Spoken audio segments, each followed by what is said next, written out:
எல்லாருக்கும் என்ன தெரியும்? தங்கம், கோல்டு, இதுதான் எல்லாருக்கும் தெரியும். ஆனால் வேற எல்லாருக்கும் என்ன தெரியும்? கேஜிஎஃப்ல வேலை செய்யறாங்க, தங்கம் எத்தனை இருந்தாங்க, கோல்டு தான், இதுதான் தெரியும். சரி, இப்போ நின்றுச்சுன்ட்டு உங்களுக்கு தான் தெரியும். ஆனா கேஜிஎஃப்ல இருக்கிற ஜனங்களோட மனசு தங்கம்னு யாருக்கும் தெரியாது. அது எனக்கு தெரியும், கணேஷுக்கு தெரியும். அதனால தான் அந்த தங்கமான மனசுங்களுக்கு சேவை செய்ய தான் நான் வந்திருக்கிறேன். இப்போ என்ன இவர் வருஷம் அரிசி தராரு, எதனால தராரு நிறைய பேர் என்ன கேட்டாங்க. அரசியலுக்கு கொடுக்குறீங்களா அரிசி? நீங்க அரசியல்ல நிக்கிறவாசி கொடுக்குறீங்களா? நிறைய பண்றீங்களே, எதனால இவ்வளவு பண்றீங்கன்னு கேட்டாங்க. இது அரசியல்ல நிக்கிறதுல அதெல்லாம் கிடையாது. இப்போ நம்ம வந்து ஒரு குட்டி கதை சொல்றேன். 45-46 ஆச்சு இந்த ஏஜ் வயசு. நிறைய நான் கஷ்டத்தையும் பார்த்துக்கிறேன், சந்தோஷத்தையும் பார்த்துக்கிறேன், உலகமும் சுத்தி இருக்கிறேன். பணம் தேவைன்ற அளவுக்கு எனக்கு வந்து கடவுள் கொடுத்துட்டாரு. ஓகேங்களா?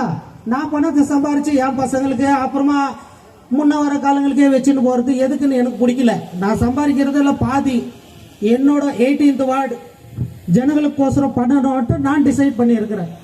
இத்தனை நாள் நான் வந்து ஒழிச்சது போதும், என்னோட வேலை மக்கள் பணியாக்க வந்திருக்கிறேன். இதுதான் என்னோட சோசியல் சர்வீஸ். சரி, ஓகே. போன வாட்டி நான் வந்துட்டு அரிசி கொடுக்கும்போது கூட்டு எல்லாம் முடிச்ச பின்னாடி இப்போ வரைக்கும் எனக்கு கேஜிஎஃப்ல இருக்கிற அத்தனை வார்டில் எல்லா வார்டுலேருந்தும் கேட்குறாங்க, சார் நீங்கள் வெறும் ஃபோக்கஸ் வந்துட்டு 18th வார்டு ஒண்டி பண்ணுறீங்களே, எங்களுக்கு ஏன் பண்ணக்கூடாது அன்ட்டு நிறைய பேர் கேட்குறாங்க. இல்லைவா, நான் என்ன பதில் சொல்றதுன்னு தெரியல. சரி, காலம் கட்டாயம் நேரம் எல்லாம் வரும்போது கண்டிப்பா பண்ணலாம். ஆனா மொத்த கேஜிஎஃப்கே பண்றேன்னு சொல்லிட்டேன்னா என்ன வாழ விட மாட்டாங்க சில பேர். எனக்கு நிறைய குடைச்சல் கொடுக்குவாங்க. ஆனா மொத்த கேஜிஎஃப்கே நான் அரிசி கொடுக்கணும்னு ஆசைப்படுறேன். இதை நீங்க வந்து கடவுள்கிட்ட ட்ரை பண்ணும், அவருக்கு சக்தி கொடுக்கணும், அவரு மொத்த கேஜிஎஃப்க்கு வந்து அரிசி கொடுக்கணும் அன்ட்டு நீங்க எல்லாம் வந்து கடவுள்கிட்ட ப்ரேயர் பண்ண வேண்டியதான் என்னால முடியும். ஓகேங்களா? ஆனா எனக்கு ரொம்ப ஆசை இருக்குது. போன வருஷம் நான் அரிசி கொடுக்கும் போது எல்லாருக்குமே கொடுக்கணும். ஏன்னாக்கா நான் ஃபர்ஸ்ட் இங்க கொடுத்துட்டேன். ஃபர்ஸ்ட் எனக்கு இந்த அரிசி பத்தி வந்து அவ்வளவு ஐடியா வரல.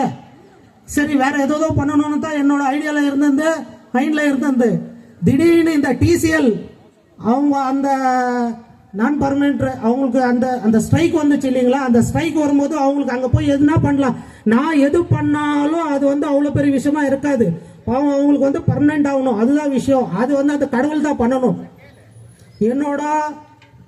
என்னோட பெஸ்ட் விஷஸ் அவங்களுக்கு இருக்கும். விரைவில் ஆகும்ட்டு நானும் ப்ரே பண்ணிருக்கிறேன் அவங்களுக்கு. ஸோ அந்த நேரத்தில் அரிசி கொடுக்கும்போது தான் எனக்கு வந்து நிறைய பேர் சொன்னாங்க, என்னப்பா ஒரு 120-130 வீட்டு குத்துட்டு விட்டுட்டே, நாங்கெல்லாம் சாப்பிடக்கூடாதா? கேட்கும் போது தான் எனக்கு இந்த ஐடியாவே வந்துச்சு, அரிசி கொடுக்கணும்ட்டு.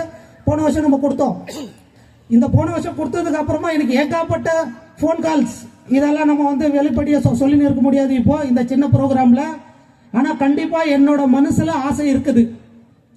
நான் உண்மை சொல்றேன். மொத்தம் கேஜிஎஃப்கே வந்து அரிசி கொடுக்கணும்னு எனக்கு மனசுல ஆசை இருக்குது. ஆனா வந்து அது என்னைக்கோ ஒரு நாள் கடவுள் கண்டிப்பா நிறைவேற்றுவாருன்னு எனக்கு நம்பிக்கை இருக்குது. ஸோ அதனால வந்துட்டு நீங்க தயவுசெய்து உங்களுக்கு மிஞ்சது ஏதோ கிடையாது.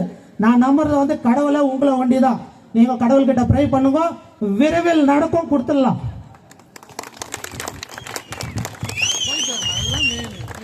இப்போ என்னன்னாக்கா, சரி ஏதோ நம்ம நல்லது பண்ணலான்ட்டு ரொம்ப ஆழமா இறங்கி பண்ணின்னு இருக்கிறேன். எனக்கு வந்து அவரு பெங்களூரு, ஓகேங்களா? அவர் பெங்களூரு. எப்படி நீங்க ஓட்டு போட்டுட்டு எங்க போவீங்க, பெங்களூர் போவீங்களான்னு சில நண்பர்கள் கேட்கறாங்க. நம்மளுக்கு எல்லாரும் நண்பர் தான், நம்மளுக்கு எதிரி யாரும் கிடையாது. நம்ம யாரையும் எதிரியா நினைக்கல. யாரா நம்ம எதிரியா நினைக்கிறதுக்காக நம்ம பிசினஸ் எல்லாம் விட்டுட்டீங்க வந்தோம். நம்மளோட வேலை மக்கள் பணி, மக்கள் வேலை செய்யறது. என்னோட ரூட் வந்து மக்கள் பணி, மக்களுக்கு சேவை பண்றது தான் என்னோட வேலை. என்னோட மனசு, என்னோட ஹார்ட் 18th வார்டு, என்னோட கண்ணு கேஜிஎஃப். சரி, இதுக்கு என்ன பண்ணலாம்? நீங்க தான் முடிவு எடுக்கணும். எங்க ஒய்ஃப் அடுத்து ஏப்ரல்ல இருந்து இங்க தான் இருக்குவாங்க, பெங்களூர்ல இருக்க மாட்டாங்க. ஸ்கூல் இங்க ஆல்ரெடி பேசிட்டே போட்டுட்டேன். 24 hours நீங்க எப்ப வேணா வரலாம் என் வீட்டுக்கு, ஓகேங்களா? நானு கண்டிப்பா பெங்களூரு. எவ்வளவு நேரம் பெங்களூரு? 1 hour. நான் அங்க பிசினஸ் பண்ண தானே இப்படி நான் ஃபுல் மீல்ஸா பண்ண முடியும். நான் லிமிடெட் மீல்ஸ் கிடையாது, ஃபுல் மீல்ஸ். அதனால தான் பிரியாணி ரைஸ் கொடுக்குறேன் நான், பிரியாணி மாதிரி கணேஷ். சரி, தயவு செய்து எனக்கு ஒரு வாய்ப்பு கொடுங்க. பெங்களூர் வதந்திக்கு, இந்த கணேஷ் வதந்தி எல்லாம் யாருன்னா எதுன்னு சொன்னா காதலே வாங்க மாட்டான். சில பேர் இந்த காதல வாங்கி இந்த காதல விட்டுருவாங்க. நான் காதலே வாங்க மாட்டேன். ஏன்னா என் வேலை வந்து மக்கள் பணி, இதுதான் என் வேலை. நான் வேற யாரை பார்த்து கவலையும் பட மாட்டேன். எனக்கு என் வேலை என்ன இருக்குது அதான் பார்த்துட்டு போயினே இருக்குவேன் நான். சரி, இப்போ வந்து முக்கியமான விஷயத்துக்கு வர. தண்ணியை பத்தி நீங்க கவலையே படாதீங்க. உங்களுக்கு தண்ணி இல்லையா? நான் சொந்த டிராக்டர் வாங்கிட்டு என் மேல நம்பிக்கை இருக்குத்தானே உங்களுக்கு? நான் தண்ணி கொடுக்குவேன்ற நம்பிக்கை உங்களுக்கு இருக்குத்தானே? தயவு செய்து நீங்க நம்புங்க. உங்களுக்கு தண்ணி இல்லைன்னா சொந்த டிராக்டர் 10 டிராக்டர் வாங்கி உங்களுக்கு நான் டெய்லி ஓட்டுறேன். தண்ணியை பத்தி கவலைப்படாதீங்க. நான் வந்ததுக்கு அப்புறமா ஒரு நாள் விட்டோ இல்ல வாரத்துக்கு ஒரு நாள், அது எப்போ வருது எனக்கு தெரியாது. டெய்லி உங்க வீட்டுல தண்ணி இருக்கும். அது வந்து கொலால வருதா இல்ல டிராக்டர்ல வருதா தெரியாது, உங்க வீட்டுல தண்ணி இருக்கும். இதுக்கு கணேஷ் வாக்குறுதி. இதை நீங்க நம்பலாம். ஏன்னா தண்ணின்றது வந்து பேசிக். சரி, ஓகே, இது நீங்க ஓகே, அதை நீங்க எப்படி எடுத்துக்கிறீங்க எனக்கு தெரியாது. நான் நம்புறேன். நான் நம்புறதே கடவுளை உங்களை ஒண்டிதான். இப்போ அதுல ஏதாவது குழா ஒடிஞ்சிச்சு, அது ஒடிஞ்சிச்சு, இதுனாக்கா நீங்க அதெல்லாம் கண்டுக்காதீங்க. குழா போச்சா, பைப் போச்சா, என்ன போச்சா, ஏது போச்சா, என்னோட பிரச்சனை அது. நீங்க நிம்மதியா வீட்டுல இருங்க, வேலைக்கு போங்க, வேலைக்கு வாங்க, வீட்டுக்கு வாங்க, அவ்வளவுதான். நானே சொந்த காசுல எல்லாமே பண்ணிக்கிறேன். நீங்க என்ன எதனா கேள்வி கேட்கறதா இருந்தா கூட கேட்கலாம். என்ன சார் நீங்க என்ன சார் பண்ண போறீங்க? எங்க 18th வார்டுக்கு ஜெயிச்சதுக்கு அப்புறமா என்ன பண்ண போறீங்கன்னு யாராவது உங்களுக்குள்ள ஏதாவது பிரச்சனை தான் தைரியமா வந்து கேளுங்க. என்ன கேள்வி கேளுங்க, நான் உங்களுக்கு பதில் சொல்றேன். நான் உங்களை தப்பா நினைக்க மாட்டேன். யாராவது கேட்கறதா இருந்தா தயவு செய்து இங்கே வரலாம், மேடைக்கு வரலாம்.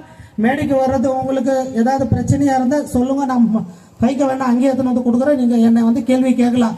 என்ன சார் நீங்க ஜெயிச்சதுக்கு அப்புறமா இதெல்லாம் பேசிக் இல்லையா சார்? என்னோட பார்வையில வந்து யாரு ஜெயிச்சாலும் நானும் தண்ணி தரேன், ஸ்ட்ரீட் லைட் போடுறேன், ரோடு பண்றேன், காவா பண்றேன், இதெல்லாம் சொல்லக்கூடாது. நான் எப்படி 3 வேளை சாப்பிட்றேனோ, காலையில நாஸ்டா, மதியானம் லஞ்சு, சாயங்காலம் டின்னரு, அடிப்படை வசதி இது சொல்லக்கூடாது. நான் ஓட்டு வாங்கினதுக்கு அப்புறமா கண்டிப்பா பண்ணியே ஆகணும். இதையே சொல்லிக்கணும் 5 வருஷமா காலத்தை ஓட்டி போடக்கூடாது. இதை பத்தி எல்லாம் வந்து யாரும் என்ன கேட்க கூடாது. இதெல்லாம் தானா பண்ணிடுவேன் நான். சரி, இதாச்சு. அடுத்தது என்ன பண்ண போறீங்க? அடுத்தது நீங்க ஸ்பெஷலா எதுக்கு நீங்க இவ்வளவு பெரிய ஆளு, நீங்க இந்த சின்ன இதுக்கு எம்சியா வந்துக்கிறீங்கன்னா சில பேர் கேட்கலாம். நீங்க கேட்க மாட்டீங்கன்னு நினைக்கிறேன். நானே சொல்லிடுறேன். எதுக்கு இதெல்லாம் வந்து அடிப்படை வசதி, பேசிக் நீட்ஸ். யார் ஜெயிச்சாலும் பண்ணணும். இது என் பார்வையில வந்து அந்த 5 வருஷத்துக்கு இஷ்டன்னு போக கூடாது. நீங்களும் பாவம் தங்கமான மனசு, உங்க கேட்டவொன்னே ஓட்டு போட்டுருவீங்க. அதுக்கப்புறம் எப்போ ரோடு போடுறான், எப்போ லைட் கொடுக்குறான், ஸ்ட்ரீட் லைட் கொடுக்குறான், காவா பண்றான்னு 5 வருஷம் நீங்க காத்துனே இருக்கணுமா? அதெல்லாம் இந்த கணேஷ் கிட்ட நடக்காது. நீங்க என்ன நம்பி போட்டீங்கன்னா அது தானா நடந்துடும். நானும் சாப்பிட்றேன் இல்ல, அந்த 3 வேளை சாப்பாடு மாதிரி இந்த தொழிலை நான் எடுத்துக்கணும். அதுக்கப்புறமா யாருக்காவது உண்மையாலே அவங்களால முடியல, ரொம்ப கஷ்டம், வீடு ஒஞ்சிட்டு இருக்குதுனாக்கா வீடு கட்டித்தரேன். ஏன்னா நான் ஆல்ரெடி வந்துட்டு எல்லா சந்தில ரவுண்ட் வச்சுட்டேன். நான் இப்பவே பார்த்துட்டேன் சில வீடெல்லாம் வந்து பாவம் ரொம்ப மோசமா இருக்குது. இப்ப நான் திடீர்னு போய் பண்ணனா மைன்ஸ்கார எல்லாம் வச்சிடுவோம். அங்க கட்டும் போது தான் மைன்ஸ்கார வருவான். இது கட்டாத, வாடிக்கை கட்டியா, இது யாருது, என்ன ஏதுன்னு. அப்புறம் என்ன ஆயிடும் அவங்களுக்கு? நான் வீடு கட்டி கொடுக்குறேன்னு வச்சிடுன்னு சொல்லிவிட்டேன். அவங்களுக்கு இருக்கிறதுக்கு இடம் இல்லாத. அதனால வந்து எனக்கு ஒரு பதவி வேணும். எனக்கு பதவி நீங்க வந்து கண்டிப்பா கொடுத்தீங்கன்னா நான் நம்புறேன். என்னை எம்சி ஆக்குவீங்கன்ற நம்பிக்கை எனக்கு இருக்குது. அது ஆயிட்ட உடனே அது பண்றோம். யாருக்காவது உண்மையாலேயே வந்துட்டு அவங்களுக்கு படிப்பு ரொம்ப முக்கியம். படிப்பு தான் ரொம்ப முக்கியம். உங்களுக்கு வந்து உண்மையாலே படிக்க வைக்க உங்க பசங்களை முடியலன்னா தயவுசெய்து என்னை கேளுங்க, உங்க படிப்புக்கு நான் வந்து உதவி பண்றேன். மருத்துவம் உங்களால முடியல, மிஸ்யூஸ் பண்ணிக்காதீங்க. உண்மையாலே உங்களுக்கு முடியலன்னா என்ன கேளுங்க, நான் அதுக்கும் உதவி பண்றேன். ஓகேங்களா?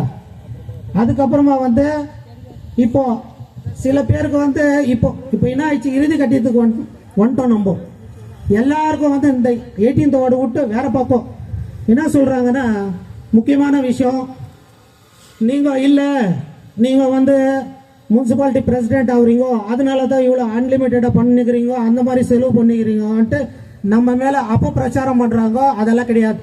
நான் என்னோட வேலை வந்து 18th வார்டுக்கு எம்சி ஆகிறதா வேலை, மற்ற வேலை கிடையாது. அதெல்லாம் ராங் இன்ஃபர்மேஷன். இது நீங்கள் புரிஞ்சுக்கணும். நான் என்னோட வேலை ஒண்டி வெறும் எம்சி ஆகுறது தான் என்னோட வேலை, வேற வேலை கிடையாது. எந்த எதனா நீங்க சொல்ல விரும்புறீங்களா? யார் என்ன கேள்வி வேணா கேட்கலாம். இந்த வாய்ப்பு மறுபடியும் கிடைக்காது. தயவுசெய்து யூஸ் பண்ணிங்கோ. சரி, அப்புறம் இன்னொரு விஷயம் என்னன்னா, தயவுசெய்து யங்ஸ்டர்ஸ், யூத், வாலிபர்கள், உங்களுக்கு தான் முக்கியமா. நீங்க வந்து என்னோட மைண்ட்ல இல்ல, என்னோட மனசுல இருக்கிறீங்க. தயவுசெய்து எனக்கு இந்த மாலை, ஷால்வு, பட்டாசு இதெல்லாம் வைக்காதீங்க. அந்த செலவுக்கு ஒரு 20 செடி வைங்க. அது மரமா வளர்ந்து உங்க ஒரு 10 பேருக்கு உபயோகமா இருக்கும். தயவுசெய்து இது பண்ணாதீங்க. இத்தனை நாள் நீங்க பண்ணிட்டீங்க, இதுக்கு மேல பண்ணாதீங்க. என்னோட வேண்டுகோள், என்னோட ஹம்பிள் ரிக்வெஸ்ட், ப்ளீஸ். வேற எதனா சொல்லணுமா? ஏன்னா நம்ம வந்து எனக்குள்ள கூட ஒரு கேள்வி இருக்குது. ஆனா நான் நம்புறேன் நீங்க என்ன ஜெயிக்க வைக்கிறீங்கன்னு. நானே ஜெயிக்க வைக்க ஒரு வாட்டி எனக்கு வாய்ப்பு கொடுத்து பாருங்க. நான் அவ்வளவா வந்து ஜாஸ்தி பேச மாட்டேன். நம்மளது என்ன இருந்தாலும் சைடில் பண்றதா வேலை. சும்மா இந்த வந்து பேச்சிலேயே ரீல் விடுறதெல்லாம் நம்மளுக்கு தெரியாது. நான் என்னோட பிளட் அப்படி கிடையாது. ஓகேங்களா? நீங்க ஒரு வாட்டி வாய்ப்பு கொடுத்து பாருங்க. நான் செய்யலைன்னா என்ன தூக்கி குப்பத்தட்டில் போட்டிருக்கோம், அவ்வளோதான். அப்புறம் முக்கியமான விஷயம், எல்லா வருஷமும் நியூ இயர் கிஃப்ட் இப்போ எப்படி நான் இந்த 2 வருஷமா கொடுத்துன்னு இருக்கிறேனோ, எல்லா வருஷமும் உங்களுக்கு இதே மாதிரி தான் நான் கிஃப்ட் கொடுக்குறேன்.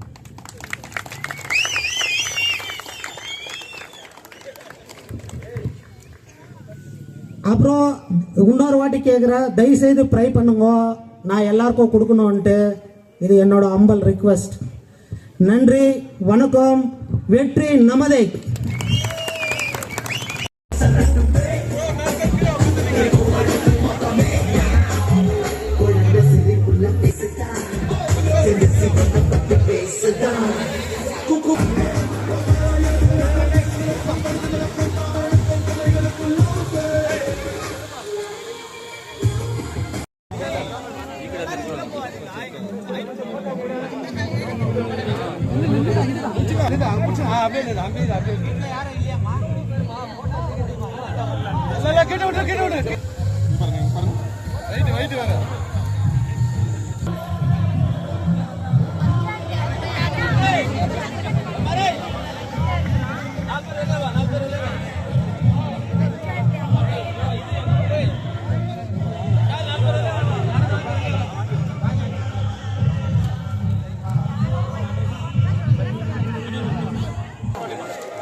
வாலிபரை மேடைக்கு அழைக்கிறோம்.